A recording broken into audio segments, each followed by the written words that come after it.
ራችን ላይ ቀሚሱ ግን ሄዶብሻል። አቤት አቤት፣ ምንድነው? ወዴት ነው? ወደ ክላስ። አንቺ እዚህ ትምህርት ቤት ተማሪ ነሽ? አዎ። ከመቼ ጀምሮ? ከዛሬ ጀምሮ። ያሾፍሽብኝ ነው? ኧረ አይደለም፣ አዲስ ተማሪ ነኝ። አዲስ ተማሪ በዚህ ወቅት ምን ይሰራል እዚህ? ከእርዳታ ድርጅት ነው የመጣሁት። እና ታዲያ ያለባበስሽ ምንድነው? ለጊዜው ነው፣ አስተካክላለሁ። አይ አይሆንም፣ ወጥተሽ አስተካክለሽ ነይ። ዳይሬክተሩን አናግሬው ልመለስ? ይታይሻል፣ ቢሮው እዛ ጋር ነው ያለው። ቶሎ ደርሰሽ አናግረሽው ነይ። አለበለዚያ በዚህ ዱላ ነው ማንቆራጥሽ።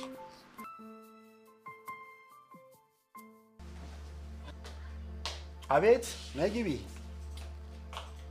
ጥበቃ ወደ ውስጥ አትገኝ ብሎኝ ነው። ማነሽ አንቺ? ነፃነት ነኝ፣ ከእርዳታው ድርጅት። ኦ ነፃነት፣ እንኳን ደህና መጣሽ ወደ ትምህርት ቤታችን። ምን ልርዳሽ? ጥበቃ ወደ ክላስ አትገኝ ብሎኝ ነው። ለምን? ዩኒፎርሜ ልክ እንዳልሆነ አውቃለሁ፣ ግን አስተካክለዋለሁ። እሱ ልክ ነሽ።